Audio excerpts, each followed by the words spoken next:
Every era has its frontier. A line between what is and what's next. We've played the game, built the legends, carried the weight. But this is different. This is where the game leaves the ground. No limits, no ceiling. No looking back. This isn't the next season. This is the next frontier.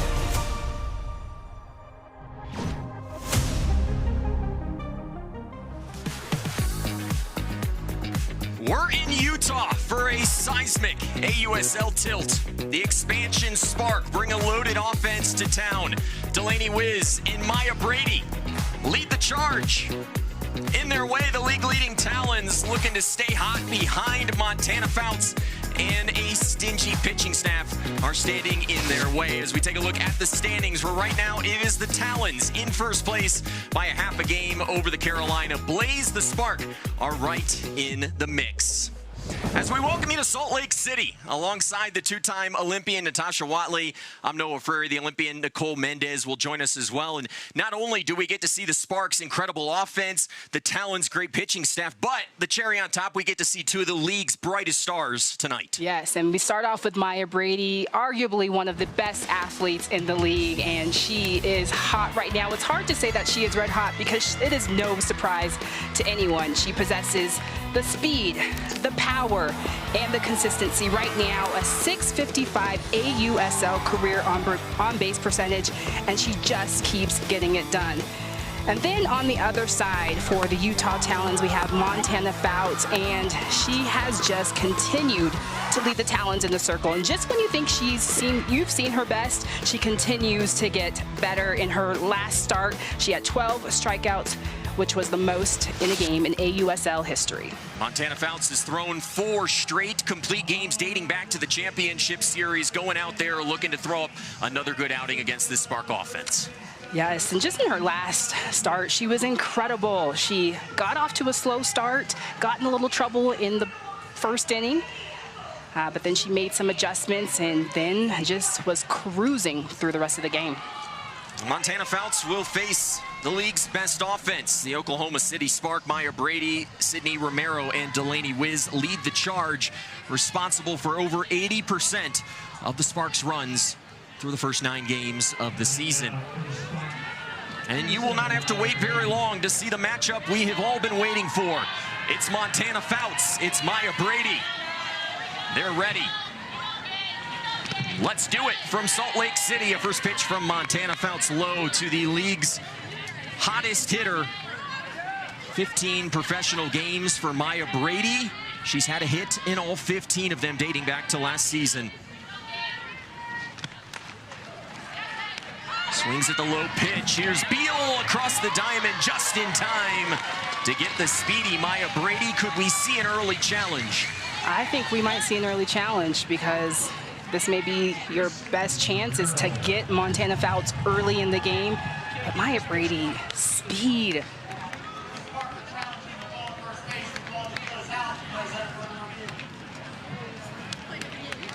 So they will take a look. The call on the field out on that throw from Beal across the diamond to Kaylee Wyckoff, getting the start over at first base. Just take a look here. That's tough. But Maya doing a good job of touching the front part of the bag. And that ball does have to fully settle into that glove. I don't know, Natasha, bang, bang right there. Oh man, that's a tough one. Let's see. Hard to see where the ball is on that angle. After review, the call at first base stands. The runner is out. This is the Sparks' first challenge with 1 remaining. So unlike in the collegiate game this past year, where if you won the challenge, you would keep it. The Spark losing the challenge there. They will be down to 1 challenge remaining, and a nice play by Taylor Beal. Has not been on this team long, but has already had a big impact defensively. As Montana Fouts throws a first pitch strike to Sydney Romero. So yes, you got to go through Maya Brady, but then you have to get through Sydney Romero, who's, it feels like, has been on base every time she comes up. Yeah, and just the tag team with her, Maya Brady and Sydney Romero back to back is a combination that I just really like. Just big hitters, no breaks in the 1-2 holes. Romero's sluggish start, hot lately.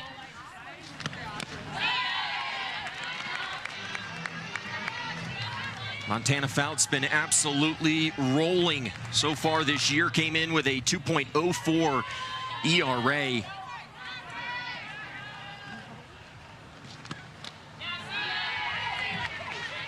Talons could be set to, in the coming days, get Georgina Korick back, the pitcher of the year a season ago, but Montana Fout's could be the pitcher of the year this year if she continues on this trajectory. Absolutely. I mean, just the way that she was throwing the other night was electric, and she continued to get better as the game went on. Her in-game adjustments, we got to talk to her in the chair chat the game after, but she was just saying, you know, that first inning, they were on me. I had to start to change the eye levels a little bit more. So her ability to make quick adjustments is the reason why she's having so much success. Full count pitch, and Romero swings through the low one. It's a first strikeout for Montana Fouts. This is where you're going to see a difference from Montana Fouts. Usually in this 3-2 count, you're going to see her try to, challenge either down or up, but she's relying on her drop ball a little bit more this year and picks up her first strikeout of the night.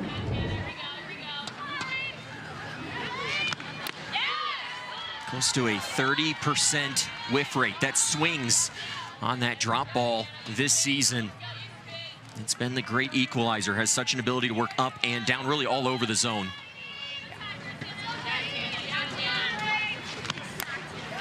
Delaney Wiz swings at the 0-1. Moore comes in and drops it. And Wiz is going to be at second. A costly mistake from a Talons team that now has the most errors in the league. Yeah, and this is a tough play right here. Maddie Moore calling this ball right at peak flight. Just take a look. But looks like it's almost like she lost it at the last second, and her glove was in her eyesight, in her eye line. And so as a defender, you want to make sure you keep space and keep room between your glove and your face. It was Moore's team-leading third error of the year. We mentioned this Talons defense that was so good a year ago has been a little shaky in the early going. Maybe some of that is because some of the pieces that they're missing. Here's Bubba Nichols, Camarena. She delivered the game-winning hit in Game 3 versus the Cascade. Hit it off the glove of Megan Grant over at third. A little Bruin-on-Bruin crime out there in Portland. Big series win for the Spark.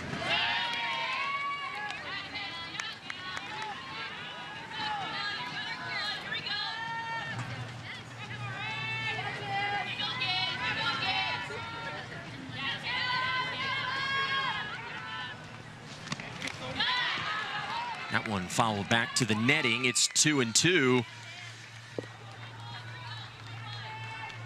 The Spark team struggling a little bit early on in that series against Portland with runners on, but boy, did they heat up late. They win 2 out of 3. It's a huge momentum series for this Spark side.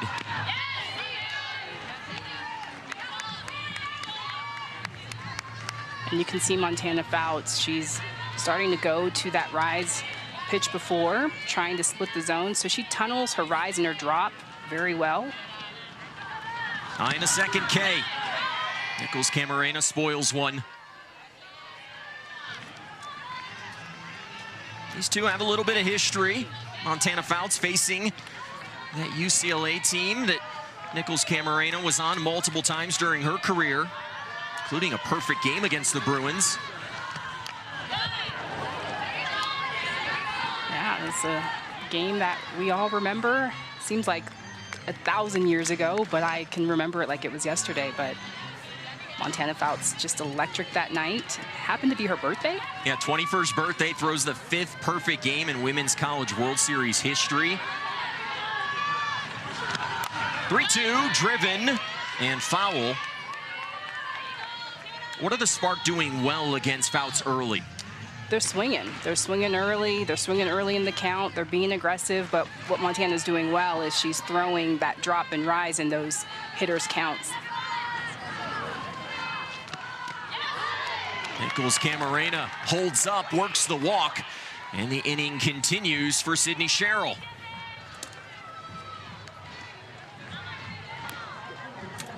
Traffic on the base pass for the Spark here in the top of the first. Statistics will say this is the best time to get to Montana Fouts. Early, deeper she goes in the outing, the better she gets. As Sherrill comes up swinging at the first pitch. And exactly there, just being aggressive. That's a curve. If I'm Sherrill, that's exactly what I'm hunting, is that curve. That's Montana's go-to.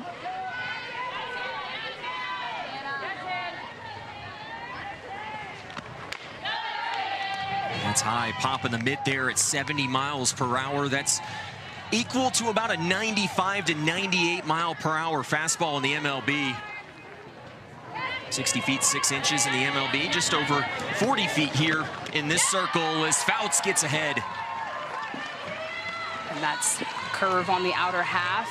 But the difference from that first curve to this curve is the location of it, the precision. So first curveball a little bit higher. This one she places just a little bit lower. So when you're hunting, she's changing the eye levels. Just off the plate. Smokey Eds, who by the way has an incredible name behind the plate, calls that one a ball. Twos are wild.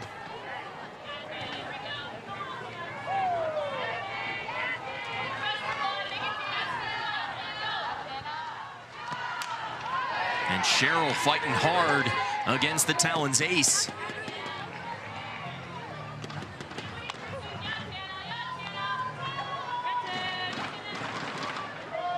Sherrill, the primary second baseman for this Spark team this year. Gets the 2-2, grounds it to short. Beal has to use the cannon and retires Sherrill to get out of the jam. Montana Fouts gets the ground ball. Works out of trouble here in the first.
Montana Fouts stranding a pair of Oklahoma City Spark in the top of the first inning, and now the Talons come to bat for the first time in this game as we take a look at Cindy Ball-Malone's lineup. But first, a look at Ruby Mayland in the circle, coming off her first save as a pro in Game 3 against the Cascade. They could use another strong start from the rookie. Yeah, yesterday she came in to close and just was on a high, so they decided to roll with her today and hopefully continue that momentum into today's start. Mayland could be trying to earn her spot on this roster with some big weapons coming back from Japan shortly. A look at the Talons lineup. Kaylee Wyckoff, a reserve pool call-up, has been fantastic since coming up, starred at Arkansas, and now may have solidified herself on this team moving forward. Aaliyah Andrews will lead things off against Ruby Mayland on a first pitch ball out of the right-hander to Aaliyah Andrews, who got off to a great start to the year, had hits in her first 5 games. A little quiet in Texas, but did have a big hit late in that series as she sends that one down the left field line. Yeah, late in that series, she had a hard slap, and she was finding ways to get on base. She walked a couple times, but just a really methodical leadoff hitter. She'll see a lot of pitches. Tasha Watley, Noah Frary. Tasha, you were a great slapper back in the day. That's something that Aaliyah Andrews has built her game around. What's the key? The key is to be in control when you go into the box, especially off of someone like Ruby Malin. She has a lot of movement up and down, so you want to be nice and controlled in the box. Andrews goes the other way. Romero gloves it and just gets the speedy Andrews at first.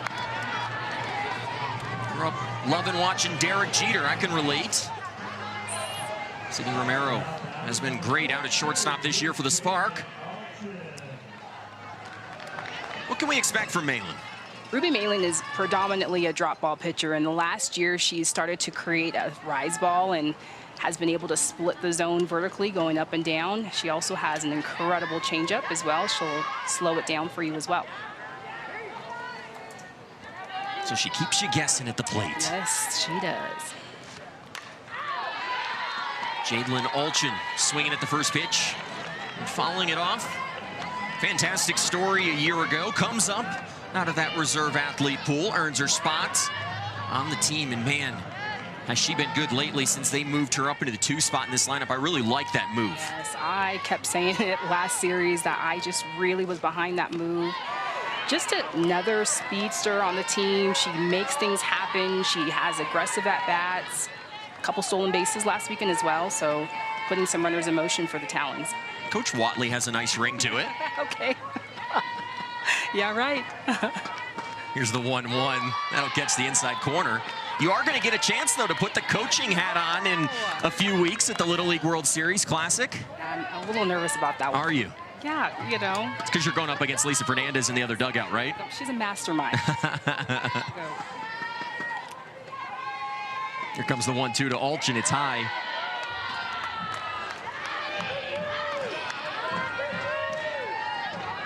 Lisa Fernandez, the general manager of the Utah Talons, in the building.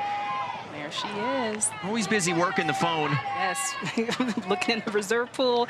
You know, that first series that we were here together, it was just incredible how she had both Kylie Wyckoff and Taylor Beal here overnight.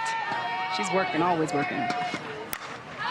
Alchin pops one up, shallow left field.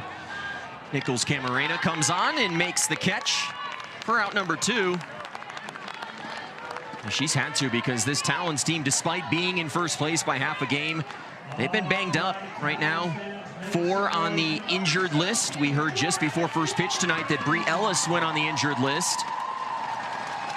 She joins Hannah Flippin and Charlize Palacio behind the plate. Jada Coleman out in center. Bri Ellis forced to watch for the next couple of games. That's a big loss. It is a big loss, and she was just starting to heat up too, and you can just see she's so comfortable in the box, had such a great presence. So tough to see her go down. Hoping to get some of those pieces back quickly. Georgina Korik has been one of the best pitchers over in Japan this year. Heard we could see her in relatively short order. There's Jordan Woolery.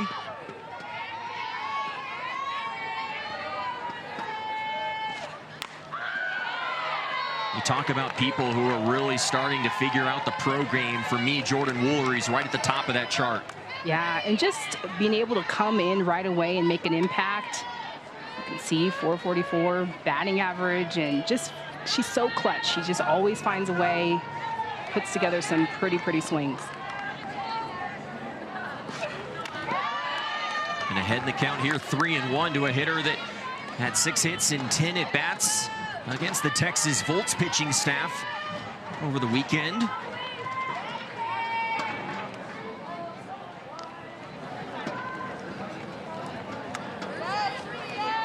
Timeout called by the pitcher, Ruby Malin. Woolery tees off. Driven to right field. Will this ballpark hold it? Yes, it will. At any other park in the league, that one might have gotten out of here to right field, but Amari Harper had enough room to make the catch. End of the first here in Salt Lake.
Montana Fouts worked a scoreless top of the first inning, and now we introduce you to our second Olympian, Nicole Mendez.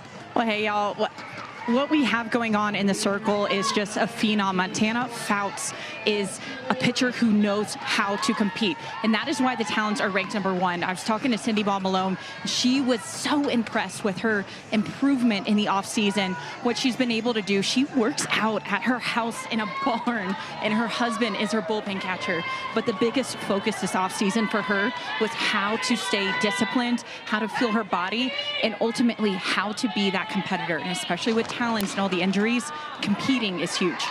She has definitely done that. Will give up a base hit here to Jessie Warren to lead off the second.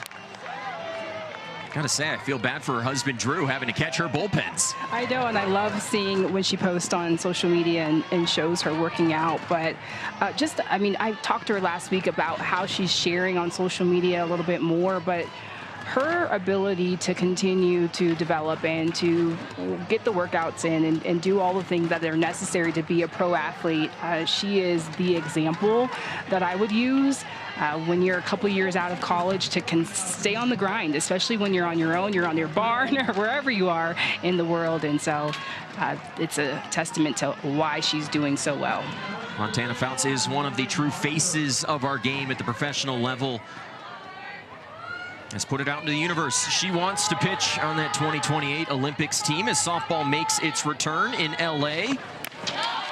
Natasha, how exciting is that? Not only do we have this fantastic pro league where we get to see all this talent, but to think about the return of softball on the international stage. It is exciting. It is the most exciting thing, and I think what makes me the most excited is this league here is the runway to that, where in the years past we've just depended on the Olympics to be the thing that hits. And right now we're building stars. We're seeing a Montana Fouts pitch night to night, and we'll get to hopefully see her compete at the Olympics.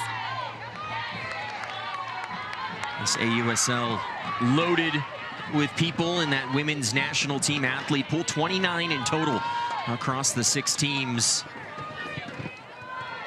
A groundswell movement around this sport in recent years. As Madry's going, throw down, and a great tag from Taylor Beal. Savannah Jaquish put that one right on the money, and Beal able to get the speedy KK Madry. Yes, and this is an example when all of the things go right. And on both sides, too, KK Madry, she is a speedster, but Jaquish wastes no time to get rid of that. And the tag by Beal, hey, not today, Madry. Taylor Beal's done such a nice job filling in at short when Hannah Flippen went to the injured list. Hannah Flippen was out taking batting practice on the field. Could we see her come off the injured list? Certainly looked good out there. Flippen watching on, has the notebook, maybe getting ready for the next time she comes in. Yeah, when we were watching BP today, I got to see her swings. I'm like, oh, yeah, she's fine. She looks good. Certainly could be interesting, though, what that defensive alignment starts to look like, because Taylor Beal's done a really nice job and may have earned her spot on this roster for the foreseeable future. Here's Woolery across her body. 2 outs, and the defense looking good here in the second. Yeah, and just so many options that you can do. Hannah Flippen, sorry, going back to talking about Hannah Flippen, but Hannah Flippen, she played second base in college, so that could be an option if you keep Beal. You know, there's a lot of versatility that you have here with the Talons that you could do.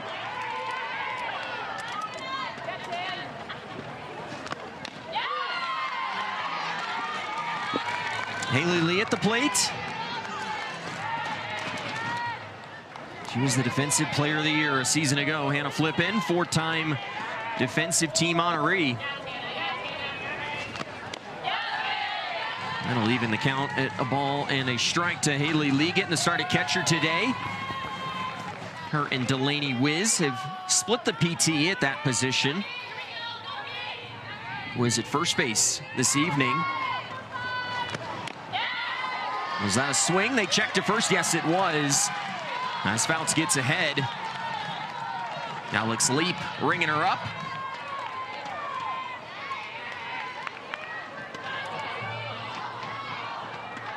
Lee trying to get going at the plate. Here's the 1-2 from Fouts. Bounces in the dirt.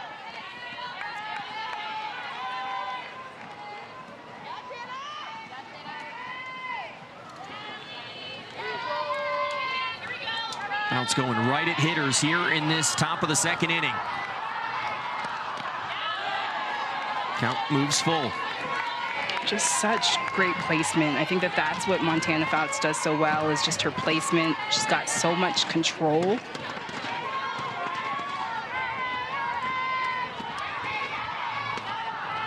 "3-2".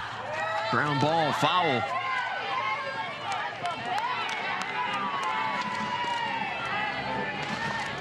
Oklahoma City doing a good job at seeing a lot of pitches off of the Talons ace. They've had 4 counts now, go 3-2. And Fouts has her second K. Lee goes down swinging, the bat went flying. Montana Fouts starting to put it together early. Yeah, Montana Fouts is electric. Drop out. Strikeout number 2.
My arm actually feels pretty good.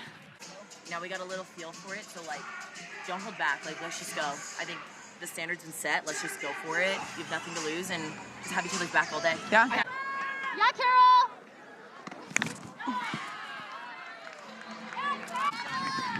Great job. Sorry. You want to know why I heard Daddy hacked on that one? I heard SJ go, yeah, Carol. So, I don't know. But I need to still be disciplined.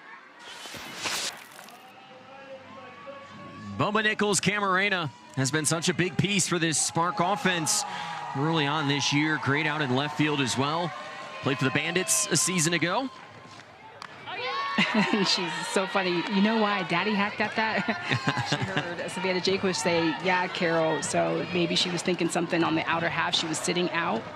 Caroline Jacobson plays right field. And I would assume as a hitter, you're always listening for those little tells from a catcher, right? Absolutely. And sometimes when catchers are loud, you can hear them shifting to the left and to the right. At this level, they're pretty elite, but in my younger days, you would definitely try to listen to see if you're getting something in or out. Sometimes, though, those catchers can try to throw you off a little bit. Maybe do what she did there and say, hey, Carol, to get you thinking a little bit. True. That does happen sometimes. Kaylee Wyckoff's been a great story since coming in out of the reserve athlete pool. Sends one to left. Nichols Camarena has a beat on it, goes to a knee. Did she make the catch? Yes, she did. What a play down the left field line in foul territory. Just the timing, as we're just talking about Bubba Nichols Camarena.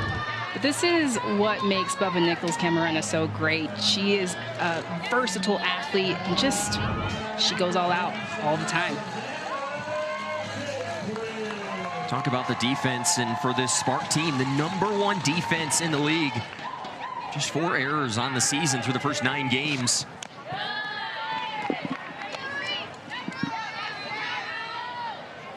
Savannah Jaquish steps to the plate. Going in a really nice way down in Round Rock, Texas. It struggled early on in the year, but starting to put it together. Yes, in Round Rock, she was at the bottom of the lineup. So you would see her in the 7, 8, 9 hole, but was really starting to see, and so has worked her way back in the 5 hole. Had 4 hits, her first home run of the year, 3 RBIs in the 3-game sweep of the Texas Volts. How about this? Every series the Talons have played in this year has been a sweep. They've been on the receiving end once. They've swept 2 teams this season. But no fun for them when we were here. No. Got swept against Cascade. Just like nothing was going their way. And obviously some of the injuries we've talked about. Some key players getting off the roster.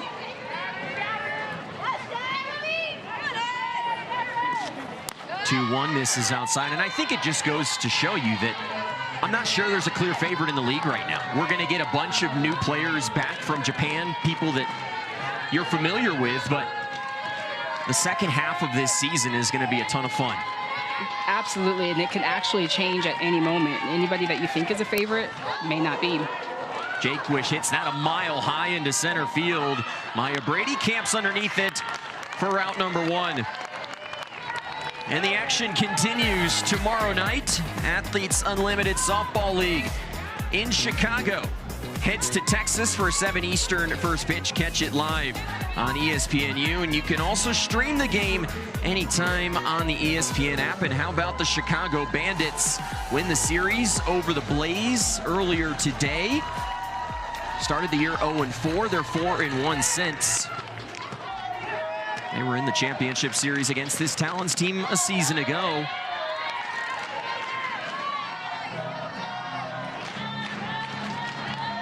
Here's Rachel Becker. Played her college ball at Oklahoma State after starting at Purdue.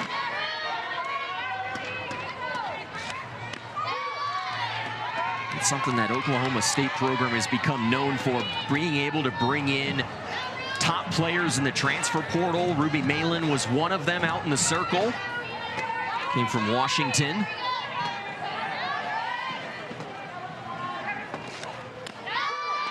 That's what we used to call Oklahoma State Transfer U. That they would bring in, you know, the top athletes. Miranda Elish from Texas. So a lot of great athletes that have played for Oklahoma State. Here's the 1-2 from Malin, and Becker goes around. Ruby Malin climbs the ladder, and we are scoreless after 2 here in Salt Lake City. A battle of offense and pitching. So far, it's been all pitching.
Back in beautiful Salt Lake City, just one hit through the first 2 innings between the Spark and the Talons. The pitching showing up, the defense is as well, as we welcome in Caroline Jacobson, the Talons right fielder amid action. Caroline, thanks for taking some time to talk to us. Thanks for having me. Get going in just a moment. Caroline, I want to start with the big home run for you down in Texas. How good that feel? I mean, yeah, it felt pretty good. I think it's obvious I've been struggling a little bit at the plate, but you know, take it one pitch at a time. That's the whole thing about softball, right? I think one of the coolest things though was, like, my teammates, I feel like, never gave up on me, kept encouraging me the whole time, and that just helps you build confidence. Yeah, no, we all get it. We've all been there before. What have been your adjustments at the plate? Sorry, one second. Part of it is just pre-game planning. I think in that circumstance, obviously we've seen Nyjah pitch a lot. I've gotten to watch her a lot throughout her college career, and obviously knowing she throws rise balls, just looking for something up and in right there. Here's Grace Jenkins at the plate, lines one to third. Jordan Woolery was waiting before that one hit the dirt.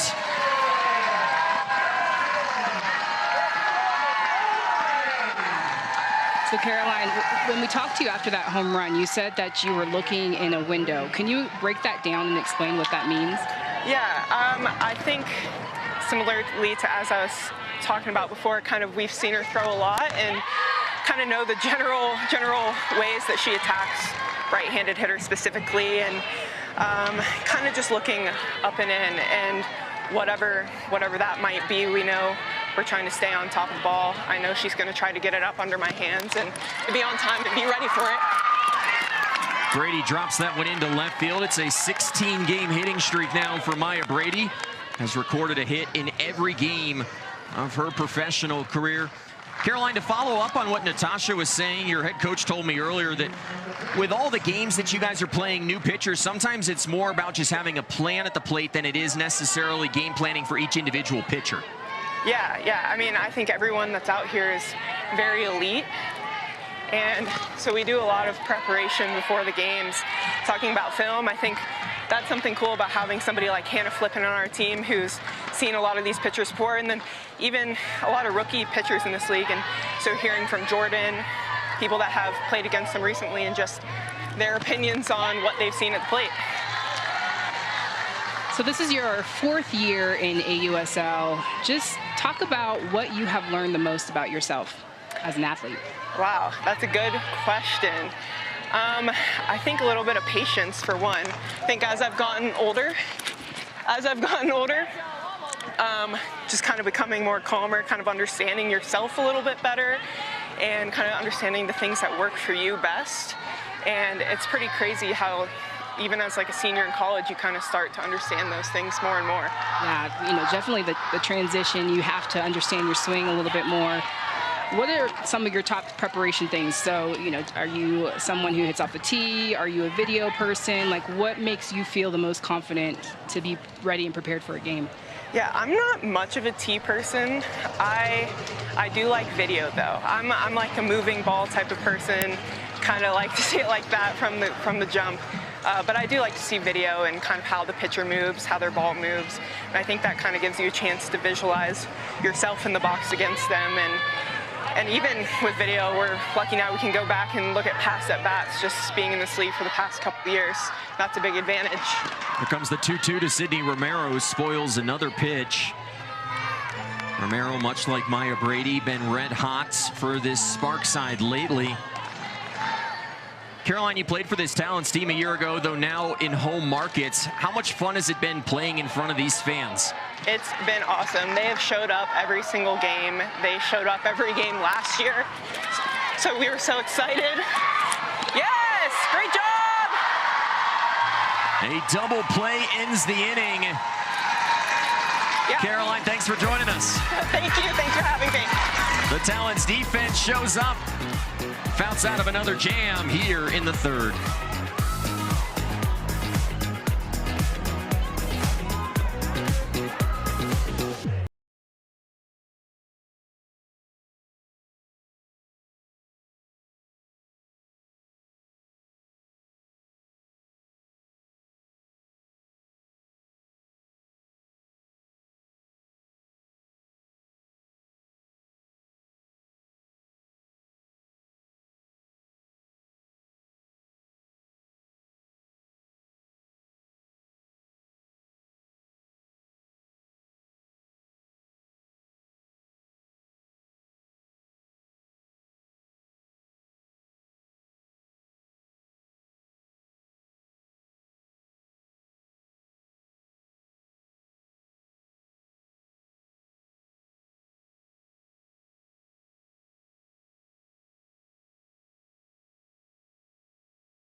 Hi, Natasha Watley here. I am in the Sephora braid bar. I've already got some braids, so I'm excited to see what we can do to my hair. Let's go. We are going to be doing 2 fishtail braids in her hair, almost like pigtail style. It's going to be super cute, super girly. I love. All right.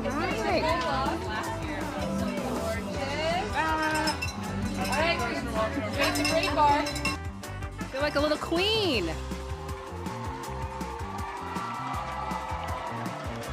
Look at my partner, Natasha Watley, looking great. That was the Sephora Braid Bar presented by Sephora, the exclusive beauty partner of the AUSL. How much fun was that experience? So much fun. I wish I could do that every day and have that at home too. Looking my best. When you look good, you feel good. So, lots of fun. Ruby Malin can say both of those things right now. Looking good out in the circle, feeling good. She's throwing up a couple of zeros ahead in the count. Here to Caroline Jacobson, who just joined us a moment ago. Alongside the two-time Olympian Natasha Watley, I'm Noah Frary. First of 2 here in Salt Lake City between the Oklahoma City Spark with the league's best offense, the Talons with the best pitching staff in the league. And so far, pitching is won out, Natasha. Yeah, pitching has been the dominant thing that we've been seeing. We've been seeing pitchers going the distance. Ruby Malin just having an incredible start. And one of the things I was thinking is when I saw her in college, I actually called her regional. That one's down the left field line. It is fair. Jacobson makes the turn. She's thinking about 3. They're going to send her home. Here comes Jacobson, the play at the plate. And obstruction is the call. Jacobson will score, and then there was an out call. The signal was made for obstruction, and this might elicit a challenge.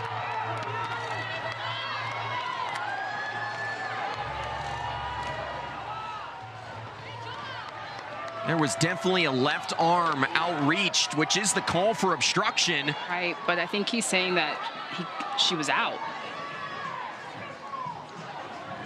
Cindy Ball-Malone out, getting an explanation from Smokey Eds. I think we're going to see a challenge here.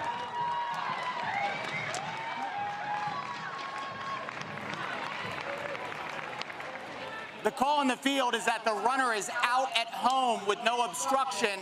The Talons are challenging that call. The play is under further review. So a little bit of confusion on this play. They will take a look at it. Our home plate umpire did make that signal for obstruction. Oh man, I didn't realize that hit off of Bubba's glove. That hits off Bubba's glove, but just this field is so big.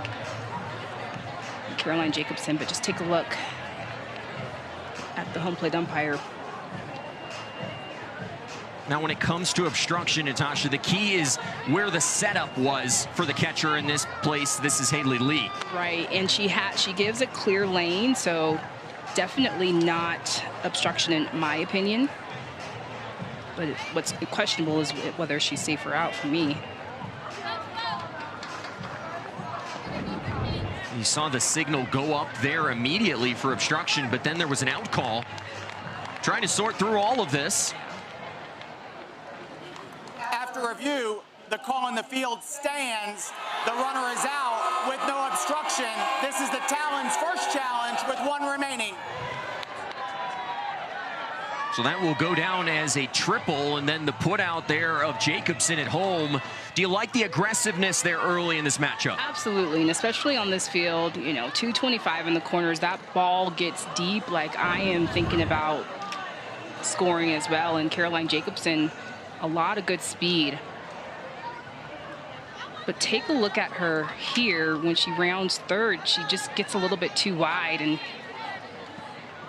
kind of slowed her up a little bit. So it'll go down as an out.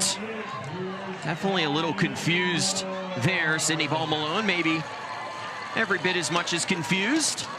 First-year head coach of this Talons team. Really good college coach at UCF.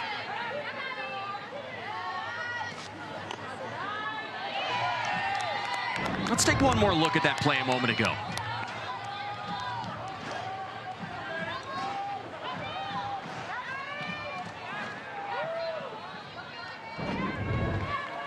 Yeah, for him to stick his arm out like that was what was just really confusing. And then he's like, no, never mind, she's out. So threw us all for a loop. If you're a softball fan, the obstruction rule has been something that many of us have been confused about over the last couple of years. They have tried to clarify that in recent years. I do think it has helped. May have been a case there, too, where the home plate umpire, in this case, Smokey Eds, was maybe a little bit out of position because he worked up the line thinking that there might have been a play at third and then had to retreat. That's a good point. That's a good point. And by the time he got back, he wasn't in the best positioning, but still confusing us. And it's all worth mentioning. We're all humans, even the umpires. Right.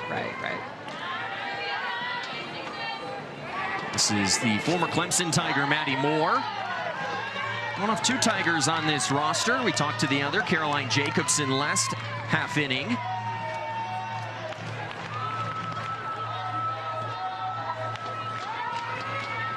Moore getting the start at second base today. That's on the corner on the 3-1 pitch.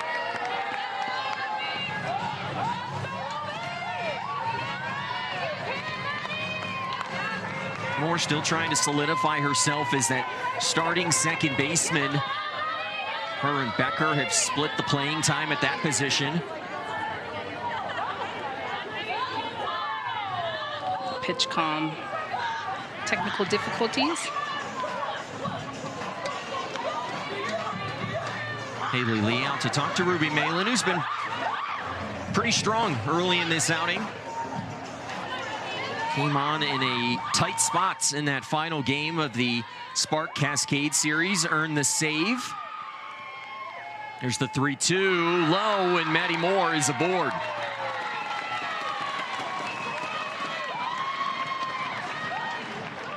First walk issued by Ruby Malin.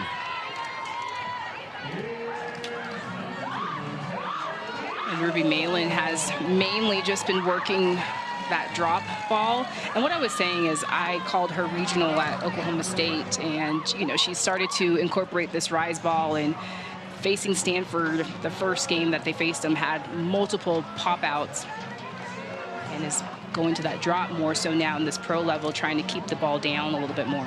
Nicole, what can you tell us about Ruby Malin? One thing that you need to know about Ruby Malin is she is a competitor to throw with emotion, and recently she has been working on how to handle and fine-tune that emotion. In between innings, she is journaling and writing down what she sees, what she's feeling, what adjustments that she wants to make with the hitters coming up. She says it keeps her locked in and being able to stay fine-tuned with where she's at. Malin's starting to pitch her best here over these last couple of outings. Could this be her last audition, trying to keep a spot on this team, or perhaps for another team if she ends up going back to the reserve athlete pool? She was a player coming out of college that, if you went on Twitter, a lot of people thought she should have gotten a golden ticket. Did not hear her name called in that college draft, but having a chance to earn a spot on this roster now. Yeah, and tonight's so important for her to make a case for herself. If she does go in that reserve pool, just having a good outing is so important. And if anything, she's, like Nicole said, she is a pure competitor and wants to level up and be 1% better every single time she takes the mound. Here's Taylor Beal, another of those athletes out of the reserve athlete pool. Did want to clear up one thing that you may have seen a few moments ago. We saw Amber Flores make her way out of that first base dugout, get to the first baseline, was told she could not go out there, and that's because you're only allowed one conference per inning. Haley Lee had already gone out to the circle. As Beal hits this one off the end of the bat, it will find turf. Moore going to be held at second. So Amber Flores was told that either she would have to take the pitcher out or she could go back to the dugout. She chose to go back to the dugout. Right. And Taylor Beal, this is a drop in, just gets that bat barrel out. But what's been so impressive with the Talons this series and last series is the bottom of the lineup coming through. Caroline Jacobson getting things happen, obviously getting thrown out at home, but just putting the ball in play, hitting the ball hard, finding places where the defenders are not. Taylor Beal on first, runners on first and second. Well, and now the Spark are making the call to the bullpen. Peja Gould coming in for Ruby Malin with 2 on and 1 out. We'll introduce you to her when we get back.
She'll mix more speeds. She's not going to throw it by you. 3 speeds, curve, drop, and change up, and her fastest is her drop ball. I think the biggest compliment you can give to Gould out in the circle, Jenny Finch said it back on the draft show when she was a pick in the college draft. She makes the ball dance. Makes it move. Relies heavily on that drop ball, not known for the big speed. She'll face Aaliyah Andrews here with 2 on and 1 out.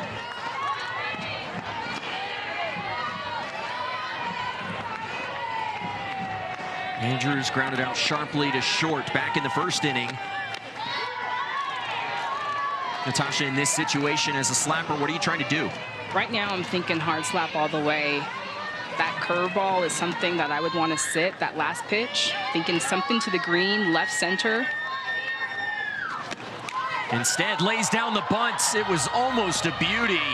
Just rules foul. Good job by Haley Lee to pounce on that and grab it while it was in foul territory. And that could work too, a bunt. That's reading the D, making things happen. I like it. You slappers had all of the tools in your tool chest. There's 1-2 swinging away for Andrews, and a nice tag by Wiz. It does allow both runners to advance, so Andrews does the job. Talon will have multiple runners in scoring position. Yeah, I'm definitely not mad at that at all. That's a good, productive out. Using the ground, moving the runners.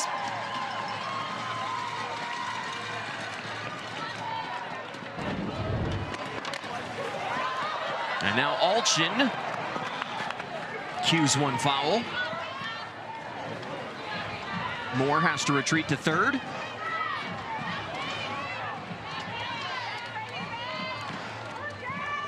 The Talons offense really heated up down in Texas.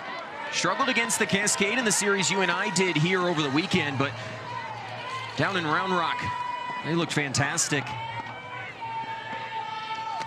Alchin trying to come through. Hard hit off the glove, and that's going to score a pair. Jadlyn Alchin just continues to come through for Utah. They lead 2-0 here in the third. And whatever it takes, and Peja Gould, she's not going to throw it by you. Just funky spin. And this is a screwball. Jadlyn Alchin yanks this outer pitch, and because of the speed, is able to hook it on the right side, and this gets the job done. Alchin has been raking at the plate since moving up into that 2-hole during the Volt series over the weekend. 6 hits now in her last 4 games. It's exactly what you want out of that spot in the lineup. Now Gould has to work to Jordan Woolery.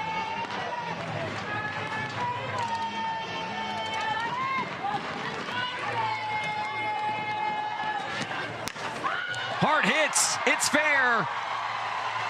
Alchin making the turn. She's coming home. They're going to hold her up. Lee was ready. Alchin gets back to third. A late stop sign on the double from Jordan Woolery here with 2 outs.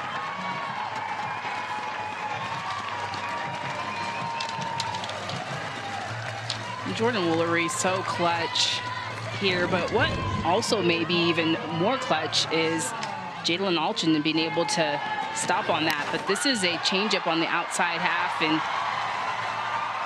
Jordan Woolery gets that to the corner. Jalen Alchin is thinking that she's scoring, but sees that stop sign, able to get back. Close call. I just love how many ways Jalen Alchin can affect a game with her glove at the plate, the speed that we just saw there. Agree. Just a heads up, solid, complete player on both sides of the ball. Nicole? Oh, we just saw 2 back-to-back hard hit balls. These weren't flares, these were hard hits. These 2 Talon hitters, they were sitting at that backdoor curve. They know exactly what Gould's go-to pitch is. And that, I think, is where Talons, they really have come alive in these last few games, is as a team, as a dugout, they have gotten together and really bought into their offensive plans and executed, as you guys just saw, really well. Can they do it again here on the 3-0? Wyckoff had the red light, did not swing.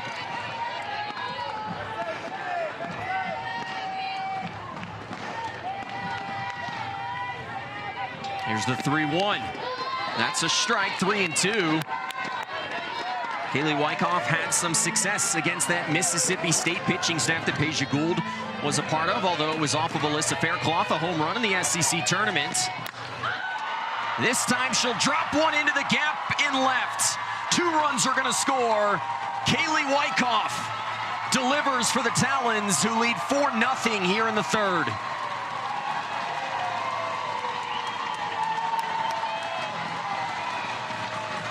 And Kaylee Wyckoff, just pump me up. She has got to have some of the most prettiest hands. Just take a look at her hand path on this, like not over swinging it, just getting her barrel there. Keeps her hands inside, and this is just a beautiful piece of hitting. And that's 2 runs scored for the Talons. All 4 runs coming with 2 outs for the Utah Talons. And let the merry-go-round commence. Wyckoff comes through, and Peja Gould's day is done. OKC going back to the bullpen as Gould ineffective. Utah getting through to this Sparks pitching staff. Lindsey Grine coming in.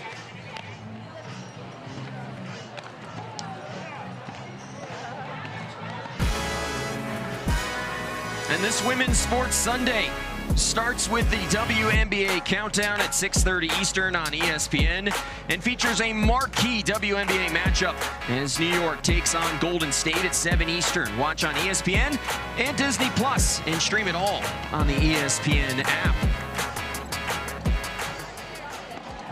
Third pitcher coming in, it's Lindsey Grine. Lindsey Grine, more of a power pitcher. She's definitely got the speed. She can hit the upper 60s. More up in the zone with that rise and screw. Grine was the standout in that Cascade series, earned her first professional win, then got her second in the finale. She was great in relief in that game that the Spark ended up winning late against that Cascade team in front of Natasha, what I think has been one of the best crowds that we have seen in the AUSL so far. And it was so fun to turn on the TV and see that stadium, and just it was such an electric atmosphere, lots of fans in the stands. A sold-out environment once again here in Salt Lake City. As Jaquish swings at the first pitch, deep into center, Brady takes a step in, makes the catch for the final out of the inning. But the damage done. Utah puts up 4 here in the home half of the third. They lead 4-0. And the Talons are getting it done. They are rolling.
Had to use 3 pitchers to get through the bottom of the 3rd inning. They give up 4 runs as the Talons take the lead. A big hit once again from Kaylee Wyckoff, a reserve athlete pool call-up last week. She's come in and just made an immediate impact for this Talons team that's been a little bit shorthanded right now in the injury department. She has stepped up so much and just has made such a big case for herself, and finding herself in that lineup, and has moved up in the lineup as well. 5-game hitting streak. Just has become such a valuable asset. She's starting to feel like last year's Jadlyn Alchin, who got a chance with this Talons team and then earned her roster spot. Has Wyckoff done enough in your mind to stay with this team as some new pieces start to come back? Absolutely. I'm trying to figure out how I don't lose her, because she's hot, and then also knowing just, you know, what she was doing in that time period before she got the call up. She was continuing to put the work in, just waiting for that phone call. That alone makes me want to keep her, and she's getting the payoff for sure. Montana Fouts dealing with a mask issue. That's been about the only thing that's been able to slow down the Talons ace lately. Has had to work around a little bit of trouble early in this outing, but has settled in nicely, and now with some run support, it'll be interesting to see how she starts to go right at this Spark lineup.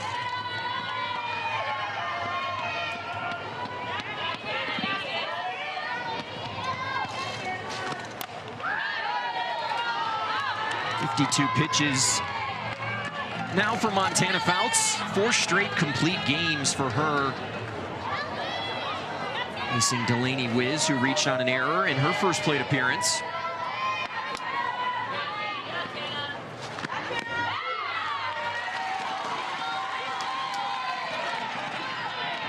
Fouts got the start in Game 2 of the championship series last year, pitched this Talons team to their first title, and has picked right up where she left off. The leader of the league's best pitching staff. It's really been remarkable what this staff has been able to accomplish early on in the year, Natasha. I think it's not fair. I mean, one night you're facing Montana Fouts, and the next night you're going to face Megan Faremo. Like, okay, where's the break in that? Both just power pitchers. Both have said that they feed off of one another. And don't forget about Taylor Tinsley, the UCLA Bruin, who threw every single pitch for the Bruins during their postseason run that ended in the Women's College World Series. All she did in her pro debut, complete game shutout, first rookie ever to do that. And just what a fun night to watch her throw and just have so much fun. And I just think if I'm her, like, I can actually just be free. A little bit pressure taken off of her. She's got a lot of arms to support her. She doesn't have to carry the load. Wiz drives this one deep center field. Andrews with a great read, a strong jump, and able to track that one down on the warning track in this cavernous outfield. Yeah, you've got to love this field if you are Montana Fouts and if you're an Aaliyah Andrews. Just so much room. That's 235. If we're anywhere else, that ball definitely will get out. That'll bring up Bubble Nichols, Camarena, who walked off of Fouts. Right back to Fouts. Flips to first. She's handled her PFPs well. 2 outs in the inning. And Natasha, I think the interesting thing is for this Talons side, they're about to get Georgina Korick back, who was the pitcher of the year. Look, there she is. She is. She's made it back from Japan.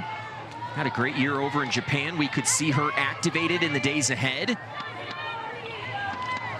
Georgina Korick, the 2025 Pitcher of the Year. And again, talking about painting corners, precision, like just a trickster. She's so crafty as a pitcher, and adding her to the staff, it just really doesn't seem fair at all. Like, as a hitter, my hitter heart is like, yeah, that's not okay.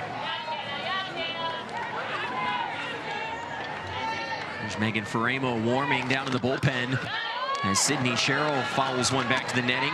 I think the interesting part is you have all these weapons that are firing on all cylinders. How do you use them right now? Certainly, I'm glad that Sydney Ball Malone makes a lot more than I do. She'll have to make that call. Yeah, and, you know, honestly, like, the good decisions that she gets to make. All talented pitchers, talented athletes that they can support this pitching staff, and also in that expansion staff. Montana Fouts, Megan Faremo, all of them were the protected athletes. So kind of just building this team around them. So can't go wrong with big pitchers in the circle. Long run. Alchin not going to be able to get there. A year ago, the Talons riding great pitching, a really good defense to their first championship in year 1 of the AUSL. Pitching's been really good this year. Defense, I think, has left a little bit to be desired early for the Talons. Offense still trying to round into form with all the injuries that they're dealing with.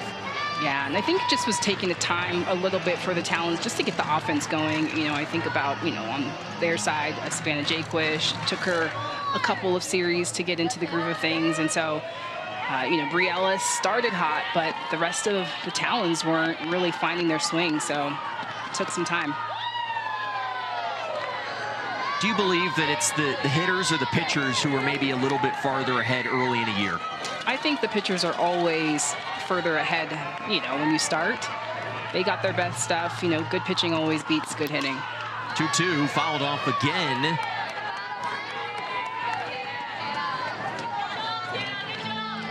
Just 9 games in for both of these teams here in the 2026 season. Just feel crazy to think that we are already a third of the way into this season. It feels like it just started last week. 2-2 pitch. Another ground ball for Cheryl. She's putting together a nice AB. Yeah, just so scrappy. And again, the spark, you know, on the offensive side, then, you know, I say that about pitchers always have, you know, the upper hand, and then there's, you know, someone like a Maya Brady that's been just electric, and Sydney Sherrill as well. Just so many great bats on their side, but still I think great pitching gets good hitting. Inside, count full.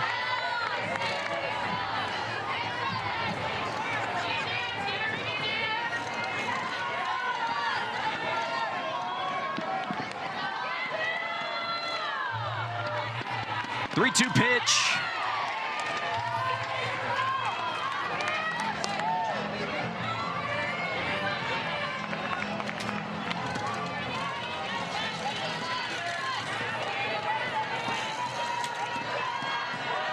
Ten pitches already in this at-bat. Cheryl against Fouts.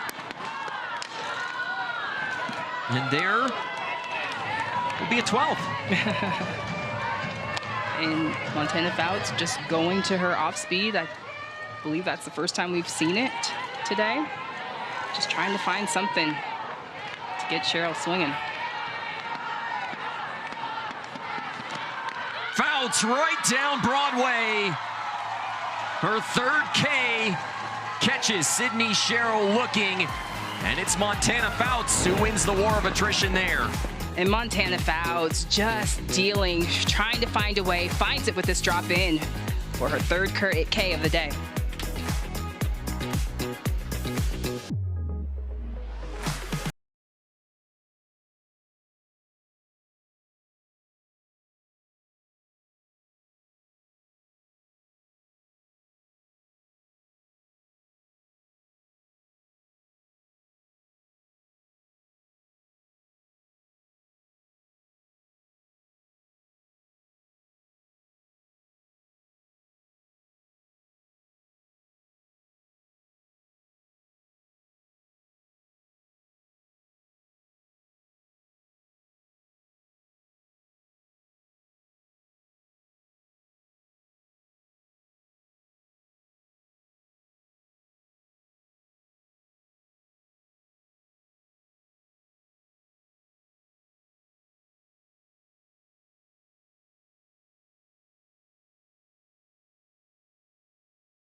A 4-0 Talons edge as we head to the bottom of the 4th inning here in Salt Lake City. And if you think of the word winning, I think of Joe Evans, who's now the associate head coach for this Oklahoma City Sparks side. Coach, thanks for joining us on the broadcast. You're welcome. Thank you. Now, Coach, you were here at Utah all those years ago, a Hall of Famer here for this Utes program. How much fun is it being back? It's so fun. I mean, I'm so excited about the program and just the facilities,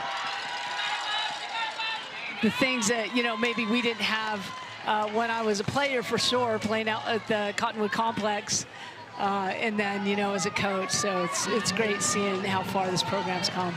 Coach, just talk about your time here in the Pro League. When we talked to GM Kirk Walker, he said, I just wanted to stack good people on top of good people and bringing you in, but just talk about your experience being here at the pro level.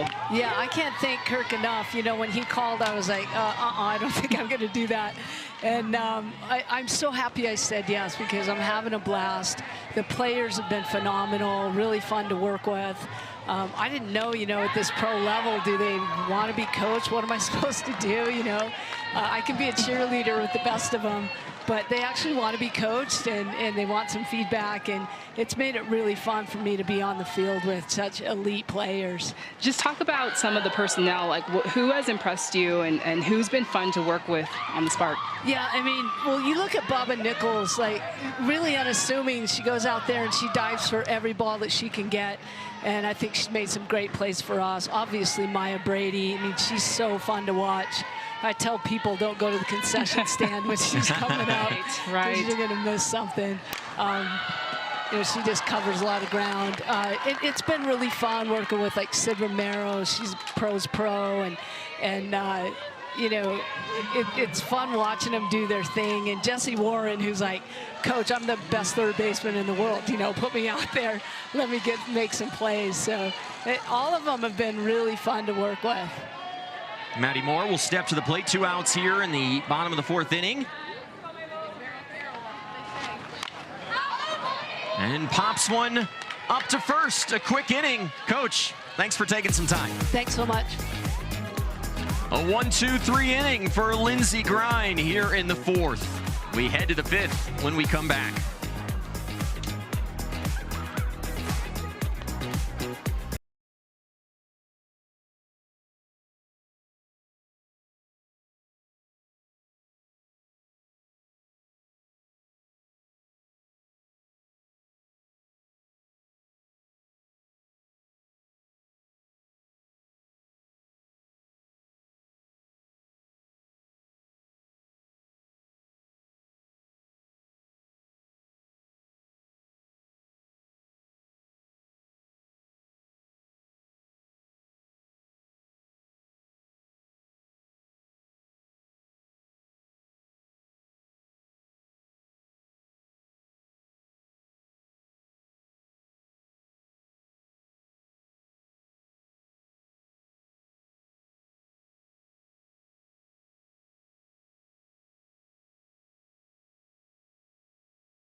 Yeah.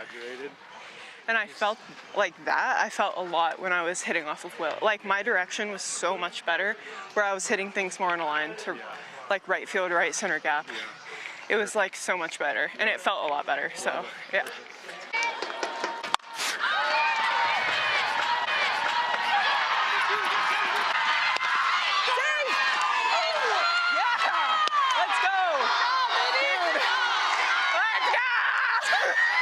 Oh my goodness. But he just said out. He just said out. No, I slid right into her leg. I went into her leg when I slid, and then I don't know if I touched it before she tagged me or what. But I know for a fact her leg was in front of the plate.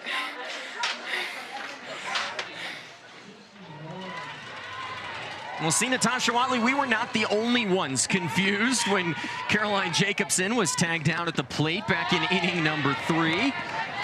Gotta love the access that the AUSL gives us to these incredible athletes. They're so gracious with that access, the players, the teams, the league. Here's Jessie Warren at the plate for the Spark. Yeah, I loved just getting the opportunity to chat with her and just kind of get inside her head and just talking hitting. She's like, hey, I want to hit a moving ball. I'm not much of a tee person. I like video, being able to see myself. So a lot of great nuggets, and also I think just so good for a lot of young athletes to hear too, just how these athletes are preparing, how they're getting ready for games. Everybody has their own individual ways that they prep and that they get ready. 2-1 pitch from Fouts. Hard hit to first off the glove of Wyckoff, and Jessie Warren is going to reach. A pair of hits tonight for Jessie Warren, who really could use them. My first multi-hit game of the year. And Jessie Warren definitely hitting that 179 right now, is just trying to figure out ways to contribute, get on base, but hitting it hard. That's all you can ask for, and she's on first.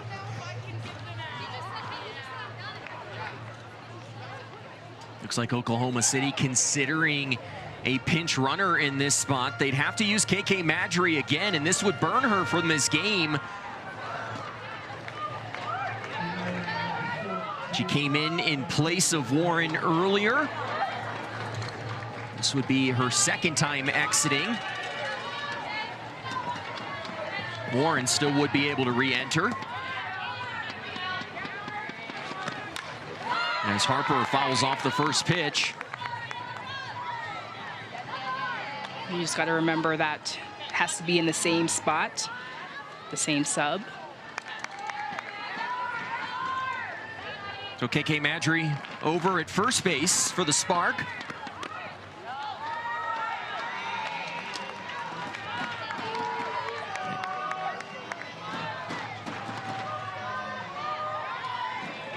Mari Harper so good during her Oregon career. And a really nice Pacific Northwest homecoming. Playing in Portland over the weekend, had a really nice series as Oklahoma City took down the Spark, or rather took down the Cascade in 3 games. Yeah, just another professional hitter and high IQ, loves to talk the game, loves to talk hitting. Her coach, Sam Martyr from Oregon, just said she is ready to hit at that next level, and I know that she's going to thrive and do well.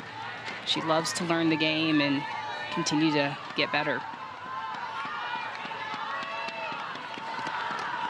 An Oregon team nearly making the Super Regionals this year. Had they had Lindsey Grine, they may have been able to do that. She was out for that regional with the eye issues that actually put her in the hospital. Fortunately, she's back pitching in this game as Harper fouls that one off. Yeah, that was just a sad story to hear of just, you know, that being how she ended her career at Oregon. So I was so happy to see her get this opportunity to come and be a pro and extend her career a little bit longer. 7th full count of this game for Montana Fouts. High, in the first 2 have reached here in the 5th. And coming up Thursday nights on ESPN2, Athletes Unlimited Softball League action continues as the Utah Talons head to Durham to take on the Carolina Blaze at 7 Eastern. Catch it live on ESPN2, and you can also stream the game anytime on the ESPN app. What a fun series that's going to be. The 2 top teams in the standings at the moment. As Haley Lee grounds to third, Woolery makes the play.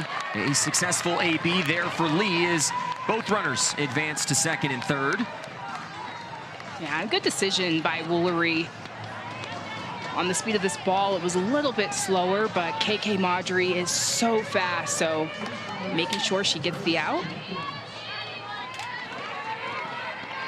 Back to that Blaze Talon series for a moment. What a matchup that's going to be.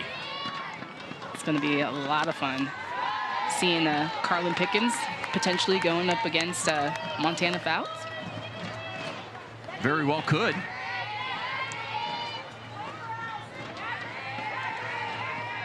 Those two could be the leading contenders right now for pitcher of the year in this league. Carlin Pickens could be the rookie of the year. So much good pitching around the AUSL this year. Oklahoma City, first runner in scoring position since that first inning as Jenkins took a big hack. She was thinking about getting 3 back right there. And that's how you got to do it. 2-0, hitters count. Hey, I'm thinking I'm swinging big.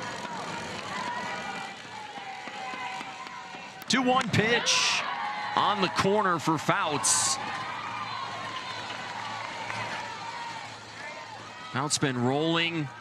Really, it's been the year of the pitcher here early. Just 8 complete games a year ago, 15 already at the third pole. Jenkins to left field, long run. Alchin on the warning track makes the catch. Tagging at third is KK Madry. OKC on the board here in the 5th. And Jadalyn Alchin, we talked about how she's just been doing so great on both sides of the ball, and so much room, so much speed. That potentially maybe a slower outfielder that drops, but able to make that catch. And I may have said there was only 1 out in the inning. That was the 2nd out. Haley Lee had the successful sacrifice as Maya Brady steps to the plate. I don't think it's a stretch to say that Maya Brady is the hottest hitter on the planet right now. 16-game hitting streak. Average well north of 500.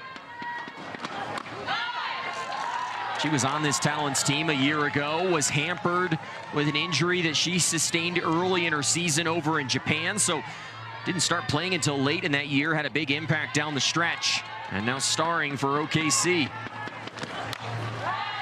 Yeah, I would say all the planets, you said on this planet, but she is like a star and just so smooth, effortless, so athletic, and can get it done in so many different ways, and very, very calm.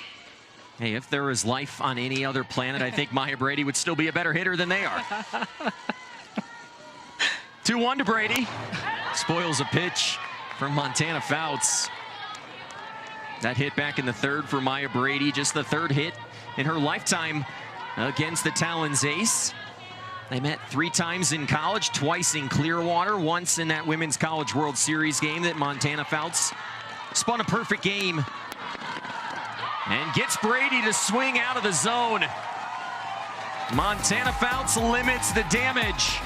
She Ks Maya Brady. And this is a bat that is hard to get. Montana Fouts dealing.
Tonight on ESPN, the Braves take on the Padres at 10 p.m. Eastern. Catch it on ESPN or stream it live on the ESPN app.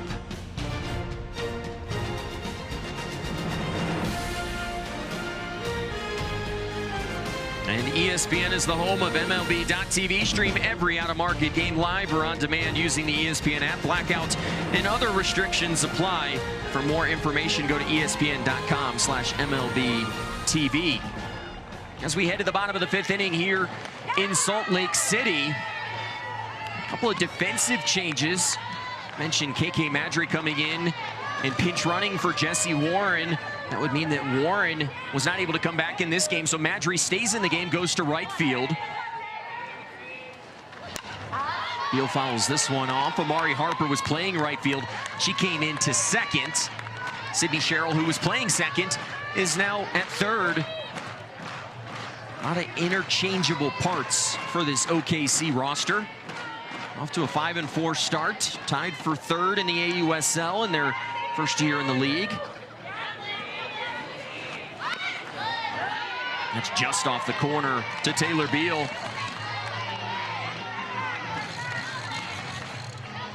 Beal had a hit earlier tonight, and for all the talk about how good her glove is, she's got a really nice fill-in at the plate as well for this Talons side. Sky-high pop-up to left. The Nichols Camarena is there for out number 1 as the lineup turns over.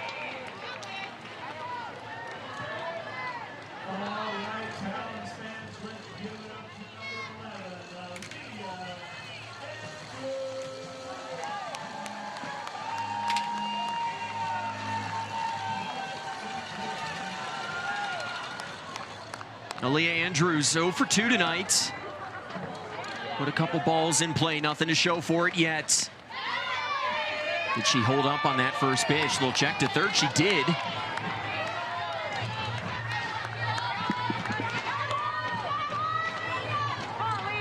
You'd love to get Andrews on. She has all the speed in the world. A couple of stolen bases in the last series against Texas.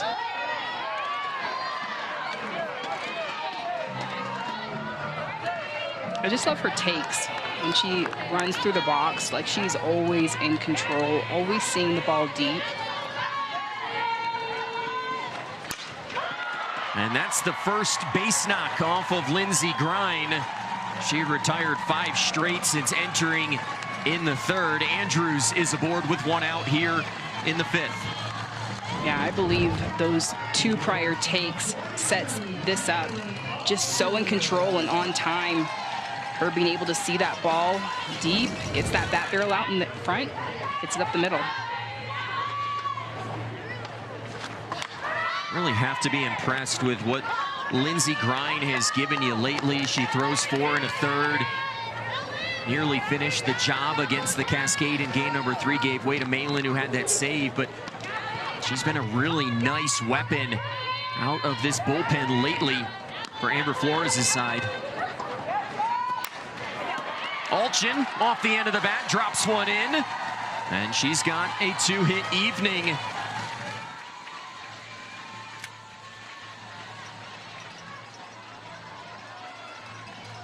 Just so much momentum for the Talons, and Andrews, you see her leaving to steal, but just trying to get things going, and Alchin just so clutch. I love the 2 of them in that 1-2 spot. A circle visit coming for Grine, who was cruising.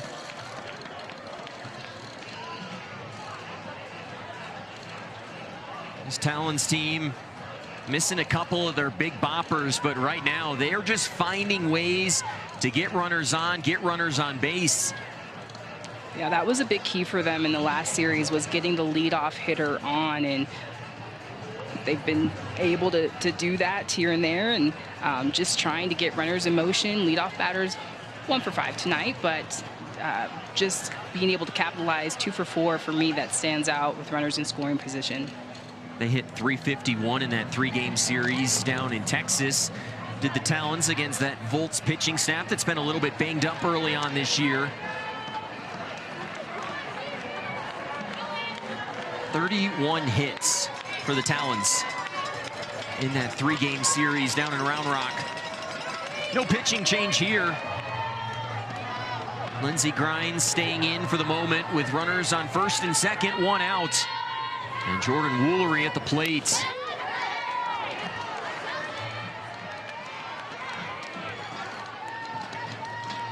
Little former Big Ten athlete battle right here. That still feels a little weird to say at times.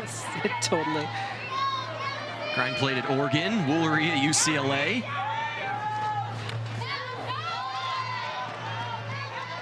And if you're not familiar with Jordan Woolery's game, led the NCAA in RBIs this year with 117. It was the second most in NCAA history, only trailing Laura Espinosa's mark of 125 back in '95. As Woolery sends it to right, Madry makes the catch. Tagging is Andrews. She'll get to third with no throw. It's a really nice piece of heads-up base running by the speedy Aaliyah Andrews.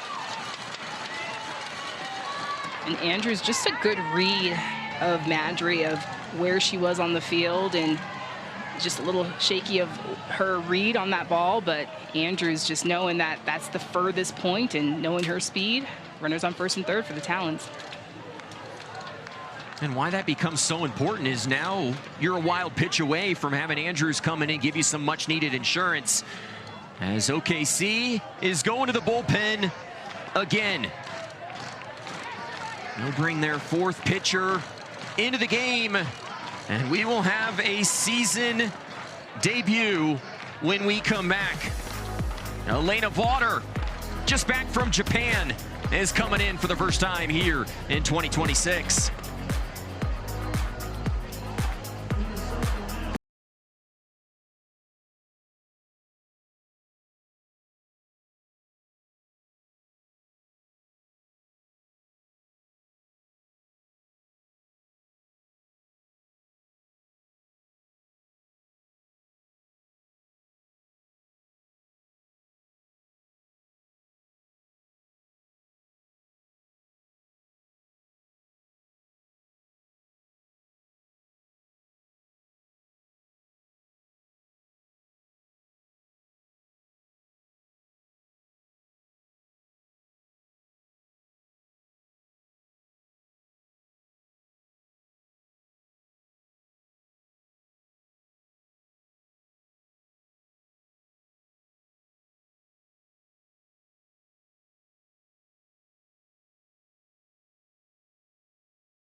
Bottom of the 5th inning. Yeah, and not to mention she came from overseas in Japan, and that's a long flight, and gets the ball right away on her first day back. But Vaughter, just a little fighter. She keeps that ball down. She'll go on both sides of the plate.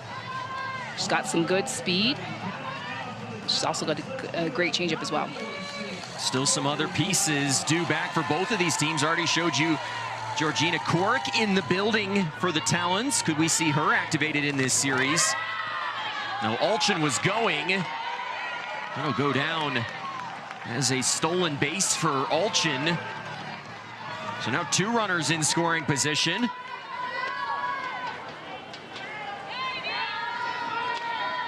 Looks like they're going to call that on the wild pitch. And a second wild pitch gets away. And that's where the speed of Andrews, the importance of tagging up at second, comes through. That's the world of the difference. And I think that has been the difference for me for the Talons. From that first series that we called the Cascade series, they just weren't making things happen. They were trying to wait for things to happen. But Aaliyah Andrews getting herself in scoring position, getting 60 feet closer, and she scores. Kaylee Wyckoff, another chance to come through for her side. Alchin 60 feet away at third. Wyckoff had the big RBI double back in the 3rd inning.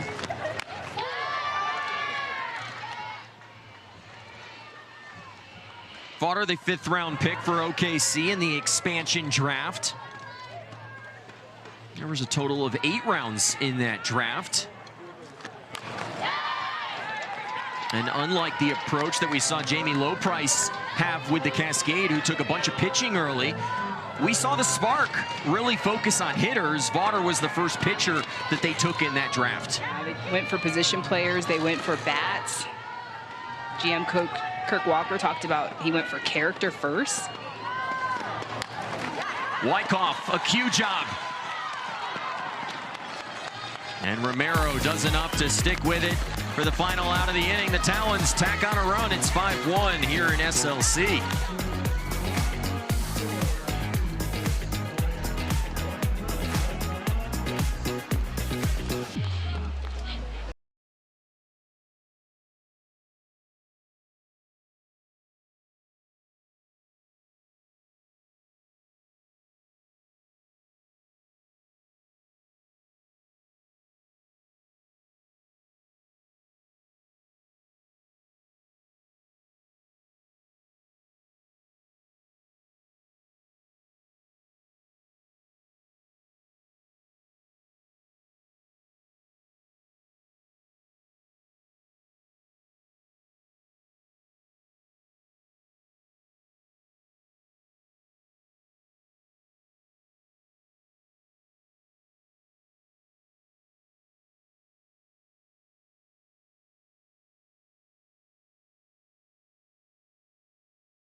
Diagnosed in the fall of my sophomore year of high school with lupus, which is an autoimmune condition that has your immune system attack your healthy organs, tissues, and cells. Inside strike 3. That is big time from Maya Johnson. I think for me, it's actually given me an advantage. I maybe walk the lead off. I'm a lot more resilient in that moment because it's like, I wake up every day and fight lupus. This is nothing compared to that. This golden ticket is going to your very own Maya Johnson. Getting to be someone that is playing at the highest level despite having a diagnosis of a chronic illness, I think it really gives me the platform to show you can do anything. Softball has really been the motivating piece for me to continue to fight and overcome the adversity that lupus has given me.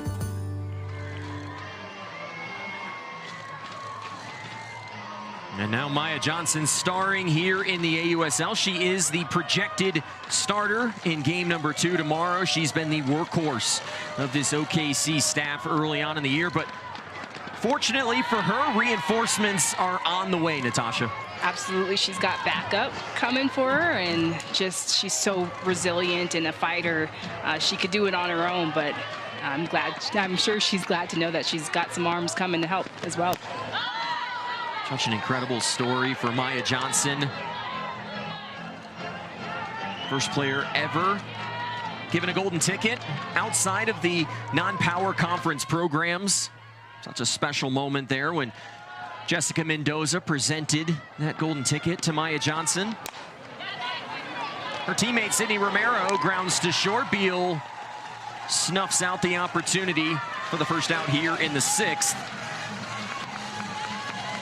Getting late early right now for the league's best offense, Natasha. Yeah, and right now is the time to continue to, put the ball and play hard. Sydney Romero, just not the best pitch selection there, and a weak ground ball. So some good pitch selection, sense of urgency for sure right now. If you were a hitter in this situation, you're down by 4. Only 5 outs are still guaranteed in this game for OKC. What's your approach heading to the plate? Definitely singling Montana Fouts to death. If I'm a righty hitter, I'm thinking right side. I want that curveball. I want to stay inside of it. So I'm splitting the plate, looking middle out. You heard this with Riley Boone, but looking visor down. So thinking of something on the outer half for sure. Trying to stay within yourself in this situation.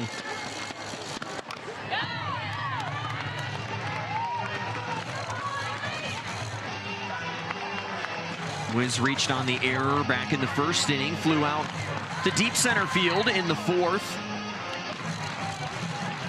This OKC offense has been held largely silent by Montana Fouts. A season ERA of 1.91 right now for the right-hander. Her 1-2, and Wiz able to just stay alive. Nicole? Earlier, before the game started, I was talking with Cindy Ball Malone, and what she said about Montana Fouts is there's times when she knows, okay, I can focus on my mechanics, and there's times where she just shuts that off, and all she focuses on is competing. You're seeing that day in and day out, pitch in and pitch out here this game, just doing a fantastic job moving the ball around. Gets the ground ball here. Wiz is retired. Thanks for that, Nicole.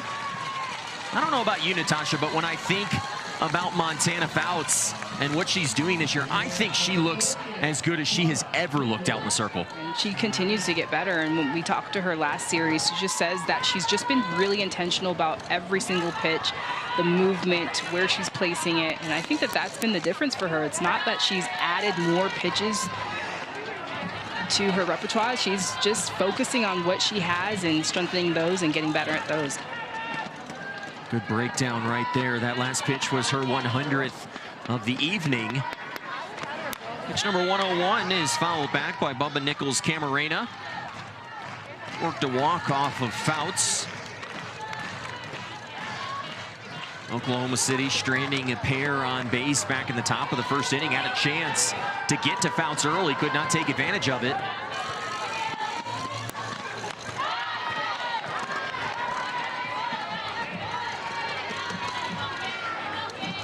The age-old question, does good offense beat good pitching?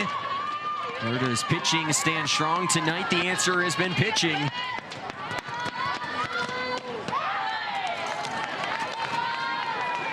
Lights just flickering on here at Dumke Family Stadium. Still plenty of sunlight here in beautiful Salt Lake City.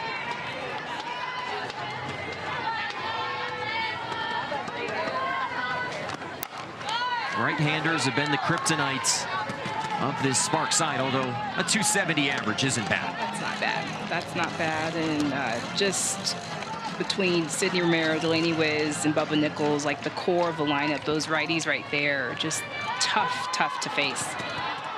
Hitting just 167 off of Fouts in this game.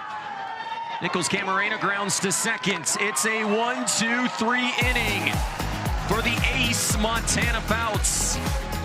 Utah leading by 4.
League action continues as Chicago heads to Texas for 7 Eastern. First pitch, catch it live on ESPNU, and you can also stream the game anytime on the ESPN app. Chicago continuing to move up the standings. Texas just trying to find any bit of momentum right now.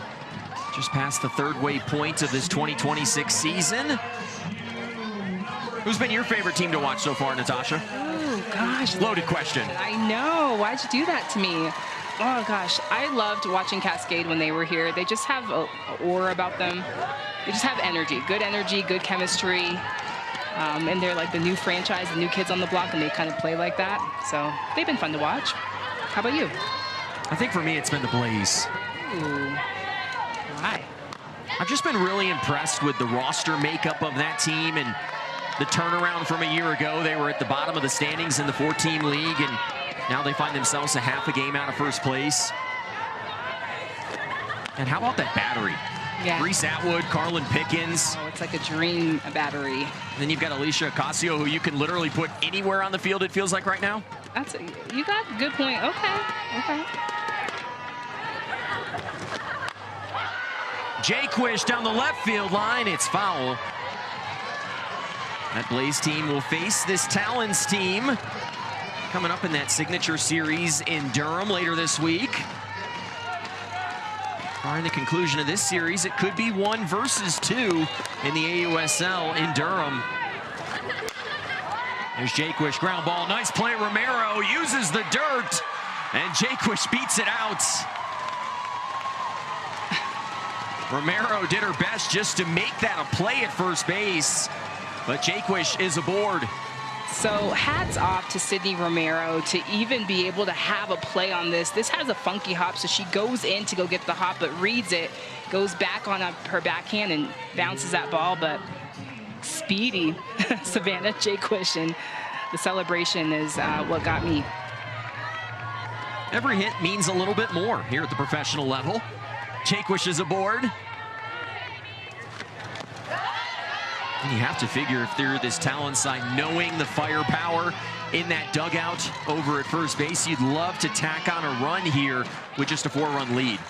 Yeah, you're just never safe with the Spark. They've got so many big bats. You've got Sydney Sherrill, Jesse Warren.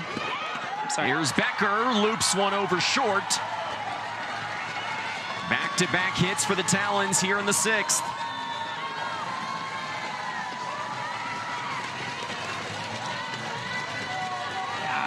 Talons have it going on.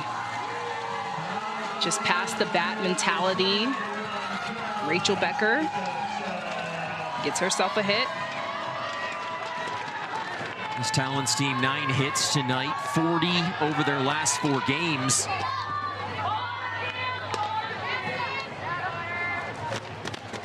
Here's Vaughters' first pitch to Caroline Jacobson. Has to be careful here to Jacobson, just ask Nyjah Kennedy. Jacobson ambushing a pitch from the Volts ace in that 2nd inning in their series against Texas. Got a triple earlier in this game. Nearly an inside the park home run. And check out the turnaround for this Talons offense. Continuing to pour it on. That's on the corner.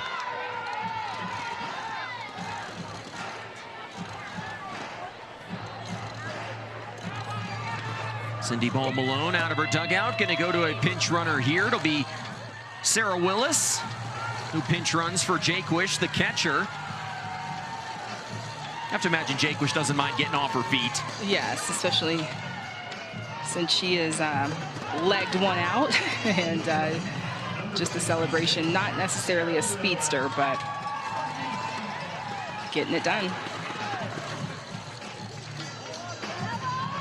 And in a 4-run game, that run potentially at 2nd looms pretty large.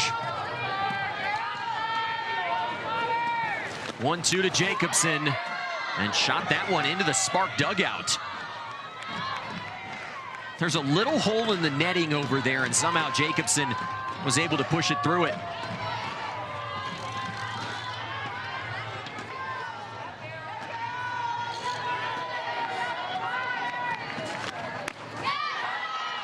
Inside, good take.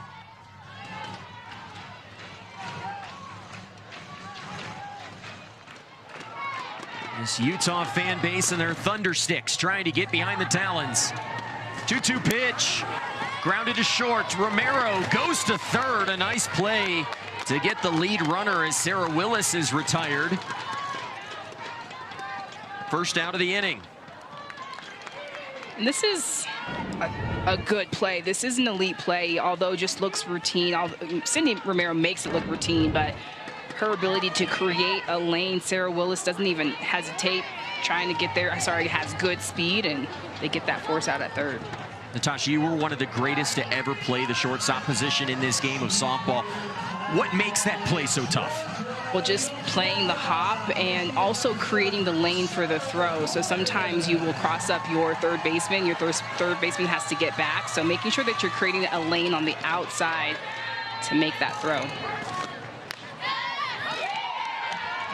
Pinch hitter at the plate in the form of Sarah Gordon, who was just called up from the reserve athlete pool when Charlize Palacios went on the injured list. Gordon up with the Talons for the second time this year.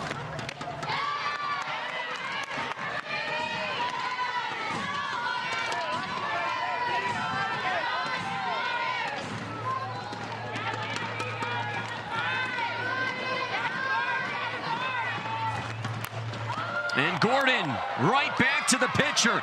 Vaughter makes the play and turns two as Jacobson's unable to get back to the bag at first. A pitcher's best friend, courtesy of the pitcher. Yeah, how about Vaughter? This ball right back at her, but how about the reacts? But it's a spin move throw for me.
Is Montana Fouts, who has been dealing tonight. The third-year veteran pro has just been having this devastating drop ball, and she has picked up the Talons in the circle and is just getting the job done tonight and looks incredible.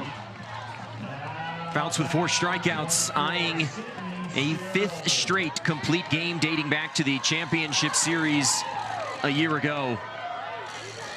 She is just on another level right now. Her ERA has gone down in this start. It stands at 1.87 as we work here in the top of the 7th inning.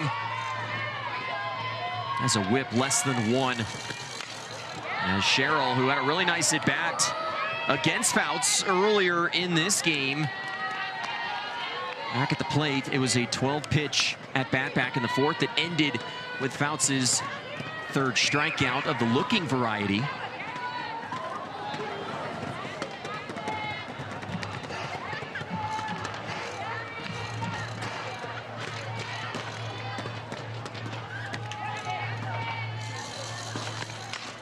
Cheryl to 3rd, Woolery to 1st, and there is 1 out here in the 7th.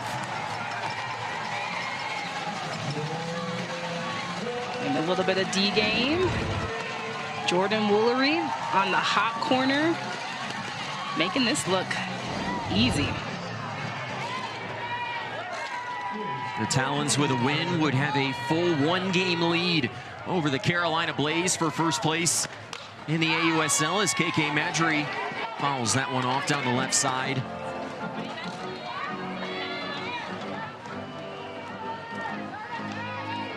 Talons swept the opening series of the year against the Bandits.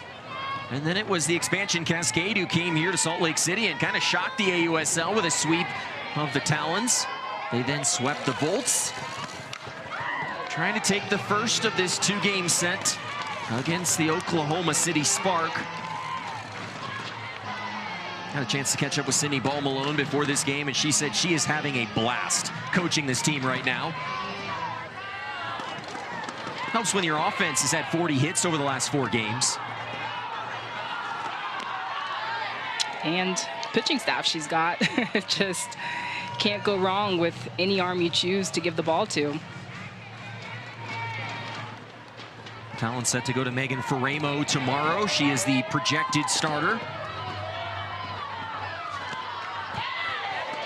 Faramo in her own right has thrown back-to-back complete games. Fouts eyeing a 5th straight. It would be the 6th straight by this Talons pitching staff.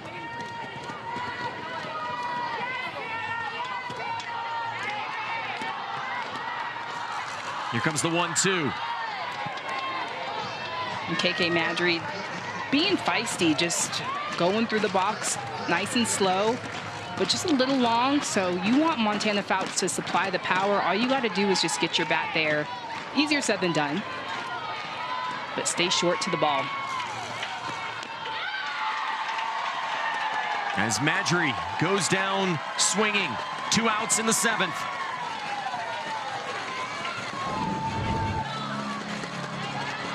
And Montana Fouts just again going to that dropout. It's the placement of this drop that just makes it so hard to even get a bat on. And that is strikeout number 5 for Montana Fouts.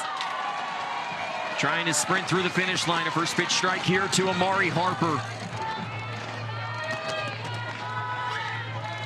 Fouts nearly untouchable once again tonight. Just 3 hits as she works with 2 outs here in the 7th.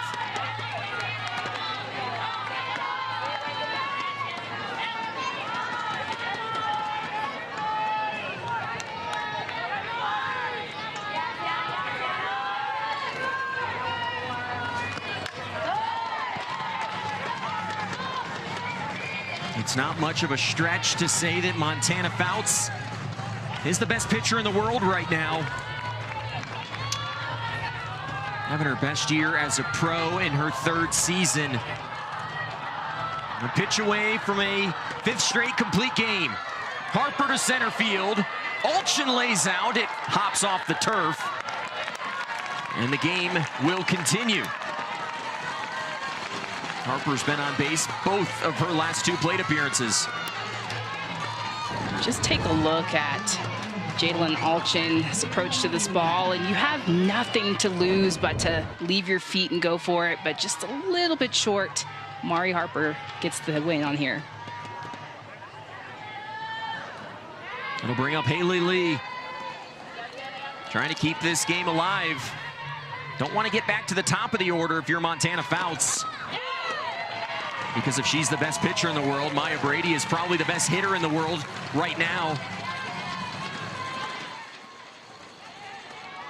Lee and Jenkins, who's on deck, would both have to reach to get to Brady.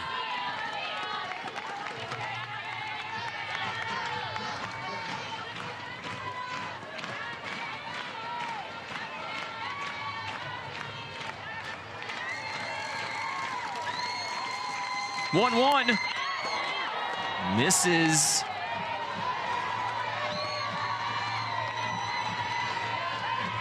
Fouts trying to go the distance. OKC trying to stage a 2-out rally.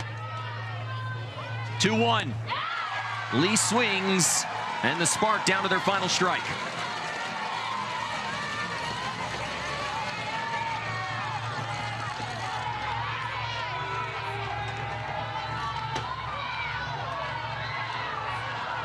Two from Montana Fouts. It's wide. Just the location of those drop balls and the movement. Right now, she's still hitting 70. So that's a hard drop, heavy. This sold-out fan base ready to erupt as Lee lives to fight another pitch.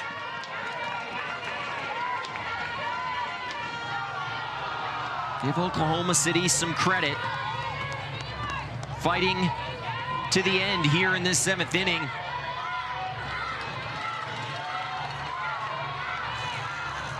The payoff pitch.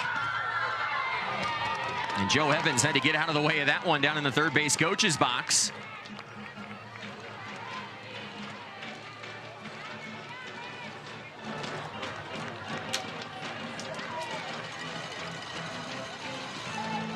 Amber Flores' side had a walk-off win in Game 3 against the Cascade over the weekend to win the series. Trying to stage another late rally.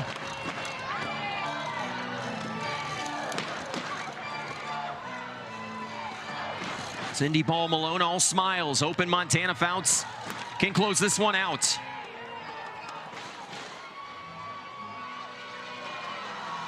Next pitch will be 126 on the night for the third-year pro out of Grayson, Kentucky.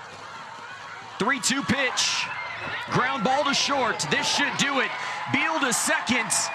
And the Talons take game 1 of the series. And Natasha, another great performance from Montana Fouts. And it is so fun watching Montana Fouts get to work. Another complete game, 6 consecutive complete game, 5 Ks, and she just looks like she's in control and that she is cruising. She looks really good. The age-old question, is it offense or is it pitching? Tonight it was pitching.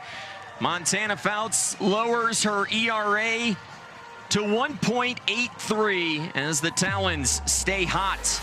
They've won 4 games in a row and have a game lead over the Carolina Blaze at the top of the AUSL standings. Again, our final score here in Dumpke Family Stadium in Salt Lake City, Utah is 5-1 in favor of the Utah Talons. Tossing now to Dave Fleming, Eduardo Perez, and Jessica Mendoza in San Diego for Monday Night Baseball. For Natasha Watley, Nicole Mendez, and our entire crew, I'm Noah Frary. Thanks for watching.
Their absolute best, and whoever's not in there is going to be truly happy for the other one. So it's just a lot of love.